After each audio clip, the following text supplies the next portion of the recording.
Bismillahirrahmanirrahim. Assalamualaikum warahmatullahi wabarakatuh. Selamat pagi anak-anak di seluruh Indonesia. Berjumpa kembali dengan Anisha Kusniadi.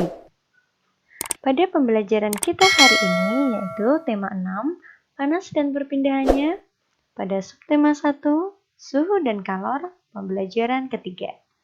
Dengan muatan IPS KD 3.2 dan 4.2, muatan PPKN KD 3.2 dan 4.2. Yuk kita mulai belajar untuk hari ini ya. Interaksi manusia dengan lingkungan alam dan pengaruhnya. Setiap hari, manusia berinteraksi dengan lingkungan sekitar. Masih ingatkah kamu mengenai interaksi? Interaksi adalah suatu kegiatan yang terjadi antara dua objek dan saling mempengaruhi satu sama lain. Manusia melakukan interaksi dengan lingkungan alam. Interaksi manusia dengan lingkungan alam atau sebaliknya terbentuk secara alami. Contoh lingkungan alam mempengaruhi aktivitas manusia adalah lingkungan yang subur dan curah hujan yang mempengaruhi aktivitas masyarakat untuk bercocok tanam. Contoh aktivitas manusia yang mempengaruhi lingkungan alam adalah mengalihfungsikan lahan pertanian menjadi daerah pemukiman. Pengaruh interaksi dengan lingkungan tercermin dari keberagaman cara hidup dan aktivitas masyarakat. Interaksi manusia dengan lingkungan di setiap daerah berbeda-beda. Bagaimana pengaruh interaksi manusia dengan lingkungan di daerah sekitarmu? Lingkungan alam mempengaruhi aktivitas manusia. Begitu pula, aktivitas manusia juga mempengaruhi lingkungan alam. Kedua hal ini adalah hubungan timbal balik.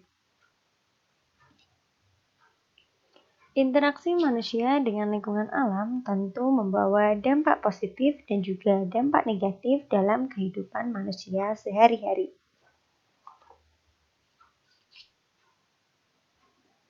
Misalnya adalah aktivitas manusia dalam pertanian kelapa sawit.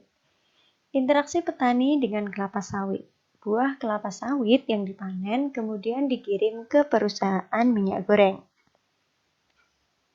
Dampak positif dari kegiatan ini adalah meningkatkan lapangan pekerjaan, meningkatkan pembangunan daerah seperti dibangunnya akses jalan raya, pendapatan penduduk semakin meningkat, dan dibangunnya sarana dan prasarana.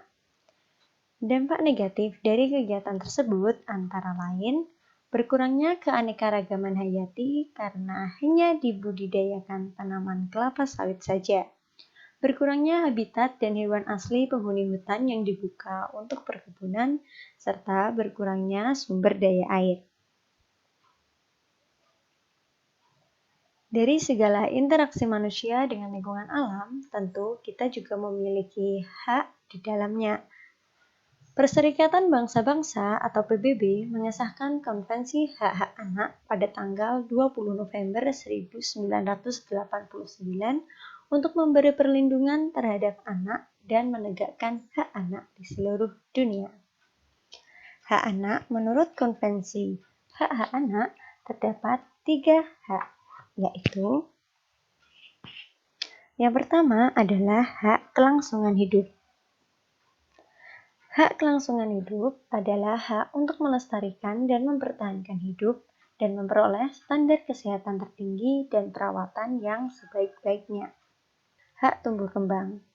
Hak tumbuh kembang, hak memperoleh pendidikan, dan hak mencapai standar hidup yang layak bagi perkembangan fisik, mental, spiritual, moral, dan sosial.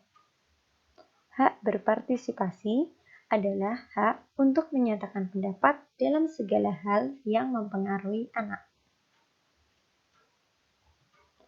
Setiap siswa mempunyai hak yang sama berdasarkan Peraturan Pemerintah Nomor 28 Tahun 1990.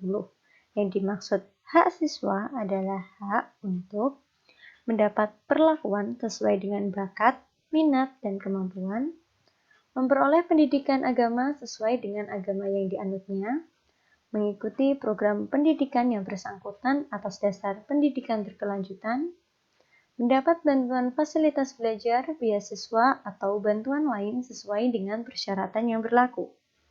Pindah ke sekolah yang sejajar atau yang tingkatnya lebih tinggi sesuai dengan persyaratan penerimaan siswa pada sekolah yang hendak dimasuki. Memperoleh penilaian hasil belajarnya, menyelesaikan program pendidikan lebih awal dari waktu yang ditentukan, serta yang terakhir adalah mendapat pelayanan khusus bila mana menyandang cacat.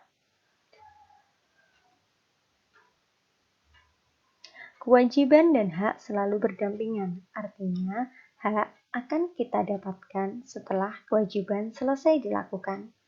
Jika kita melakukan hak dan kewajiban dengan seimbang, maka akan tercapai kehidupan yang aman, tertib, dan damai. Selain sebagai siswa, kita juga memiliki kewajiban sebagai warga negara.